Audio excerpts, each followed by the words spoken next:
I've seen this about 100 times. Is this the best bourbon of 2025? While I don't have the bottle, we do have a sample. King of Kentucky, 8th edition, 127 proof. So let me first off start off by saying, as I always do, high proof bourbons aren't necessarily the ones I always reach for, but I do appreciate them when they are done well. King of Kentucky is the one that most people search for. It's $400. I don't have that in my bank account, so shout out to the press sample here. 127 proof. The one thing I do appreciate about certain distillates like Old Forester, like Brown-Forman, is the consistency. So the older age year whiskeys have the similar profile. So if you want to go pick up a bottle of 1924, I don't hate you for that. So let's dive into this. So it's got that old, funky, dusty whiskey smell. So that's what I always appreciate about this, is it does take you back to yesteryear from a flavor profile perspective. So a little bit of dusty rickhouse, pipe tobacco, vanilla, like leather. It's just all there from a like deep, dark, complex whiskey perspective. That's what you want out of this. Dark chocolate, not a whole lot of sweetness to it.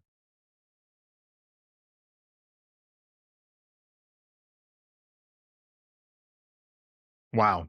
So I don't do that often. Dark raisin, tobacco, leather. It is rich and decadent and layered upon layers of this.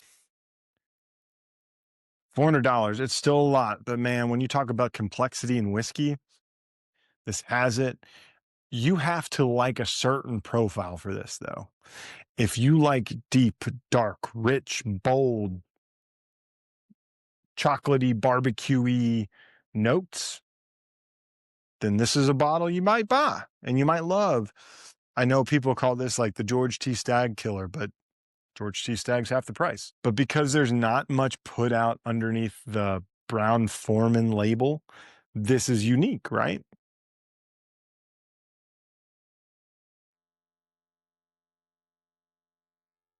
I know a lot of people have their hand in this as well, from Chris Morris to Elizabeth to Caleb and Melissa.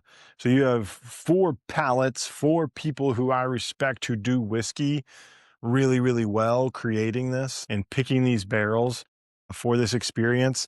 And I have to drink it in my whiskey wisdom glass. I think one of the best tasting glasses on the market, a lot of volume there. The finish is long, it's dark, it's rich. There's a little bit of like burnt flavor there to it.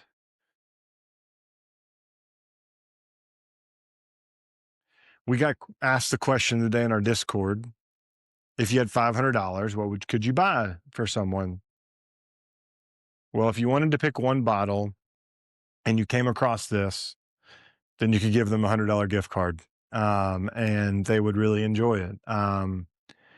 It's just really hard for me to pay out $400. Do I know that I could create epic experiences? Yes. This one's just hard for me because it comes to a price point where I have to really think about that half a car payment or, 1/3 of a mortgage payment, all those things. It's a beautiful whiskey. And if you appreciate beautiful whiskey and you have the means to do this, buy this whiskey. That's the best representation I can give you.